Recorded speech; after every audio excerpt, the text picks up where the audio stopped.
Guys, thanks for coming out and for covering us. I'm excited for our team. Really proud of our team.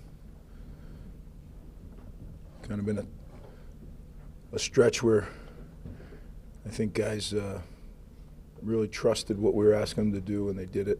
And I was glad to see them get the result that they did. So with that, I'll open up for questions. Greg, can you talk about the defense? You're getting more stops now, as in the past you might not have gotten. What's really changed with that group? Well, we're a long ways from being what we want to be, but we're making incremental improvement, and that's all I asked them to do is let's just keep getting a little bit better every day. We're playing from behind. We got to catch up here, and we're getting better, but we got work to do. But I'm proud of them. You know, let up 3 points in the second half. That looked like real defense. 41 carries from Antoine Raven, big day for him, obviously, but did you anticipate using him as much as you did, or was that just the way the game kind of flowed? Yeah, every game has we anticipated really wanting to run the football, but to say that I anticipated 41 carries, that would not be true.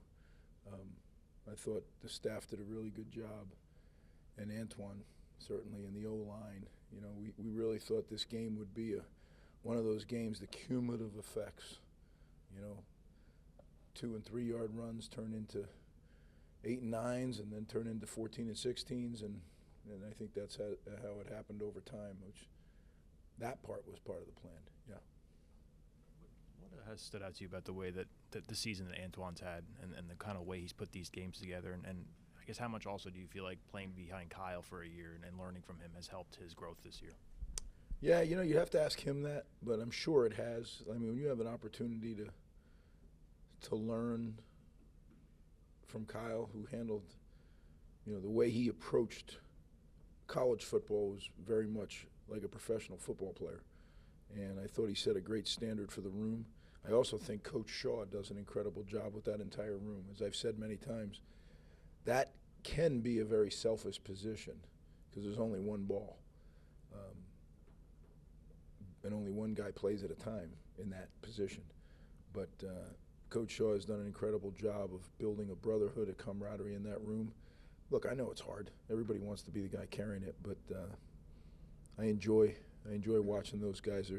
No one was more happy for Antoine than Benji, which to me, that's what team sports is about.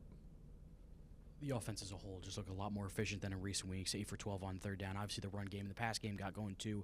What do you think was the biggest flip from the past couple weeks to this week to get that effectiveness back?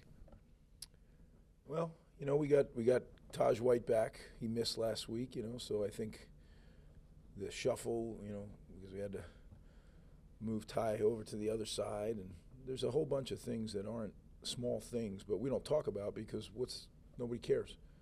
That's what we have, and that's what we have to do. But I think maybe kind of just getting back into a groove of the people that usually are playing where they're supposed to play. And, you got to remember 2 weeks ago Ian was out. Last week he comes back, but he's playing first time back, not with a lot of practice. Thought he played a great game today as well. So, I think kind of just being a little back to normal. Coach, with the exciting factor this quarterback has, he ran the first touchdown, but I was impressed with the fact you guys held him to 98 yards passing. Talk about that today. Yeah, I mean, their quarterback is a fine young player. We recruited him. We know him well. He's an exceptional person, exceptional athlete, exceptional quarterback. I thought our defense did a good job of limiting that, but he took off and ran. We didn't do a great job there. So, I was just proud of the guys that they were able to keep them to 3 points in the second half. That's what was needed, and they did it and kept playing and believing, and that to me is everything, when guys continue to believe. Going 35 minutes time of possession and also 8 of 12 on third down conversions. Was the balance today a little bit more what you want to see moving forward and maybe a bit of a blueprint for these final 2 games? Well, yeah, I'll take that performance, yeah, for sure. Take that. But the reality is every game is its own season. And I know people say, it's coach speak. It isn't coach speak. It's so hard to win in the Big Ten Conference. At this level, it's so hard to win. And you put everything you got into the week. So when it turns out like the week before, you're crushed. And literally, I've said to the guys, there's nothing wrong with that, man. Like, if you're not crushed after an Illinois loss like that, then you haven't put enough into it. And when you win, it's really gratifying because you put everything you have from Sunday till the game's over on Saturday, every ounce of what you got, you put into it. And then they get a little break here, and then now this week, because we have a bye, they got a little better break, which is nice. They need it. We're beat up.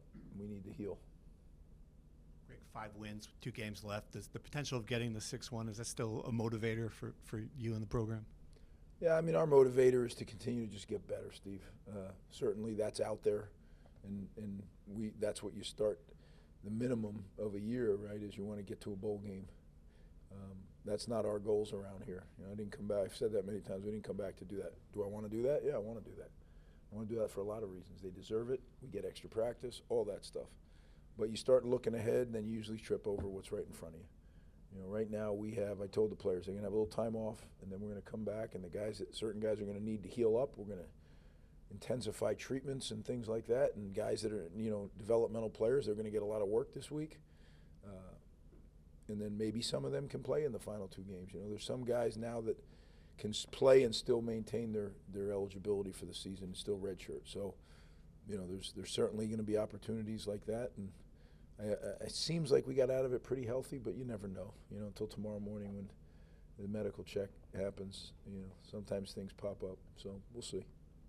Coach, Ethan, with 2,500 yards now in back-to-back seasons, first quarterback to do so since Mike Teal.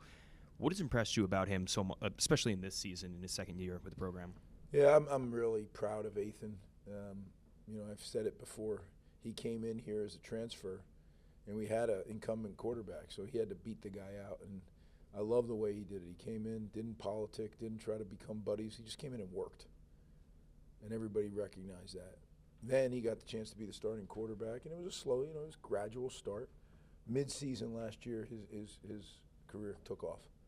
And I think he picked it up where he left off this season. Has it been? Never. It's never like that, right? It's always a little choppy.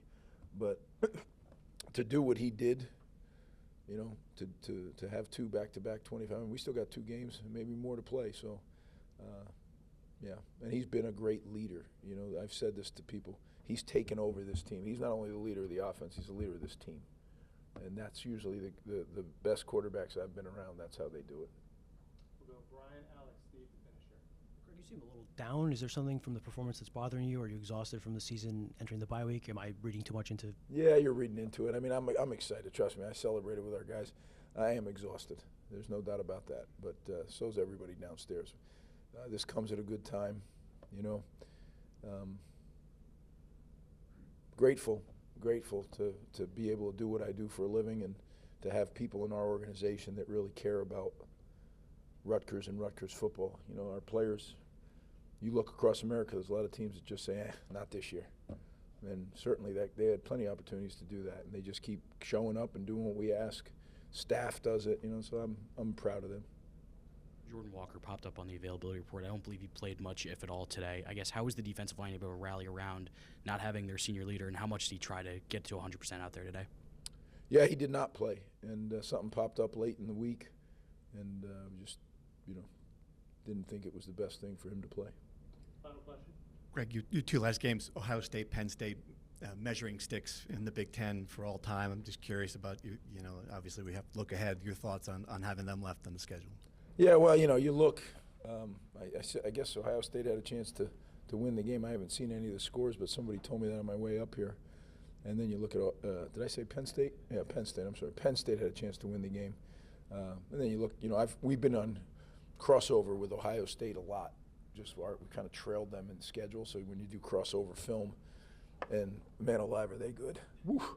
So, yeah, tonight I'm not worried about them. Tonight I'm going to relax a little bit, and then tomorrow we have some recruits I got to take care of, and then I'll start on Ohio State. And I'm sure, look, I know it all too well. Right? I was there 3 years. I know the machine that they have there, and but I know one thing: our players are going to be ready to play when that time comes. We hit the clock downstairs like we always do, and it's 13-something days till we play. So I'm gonna take a quick break.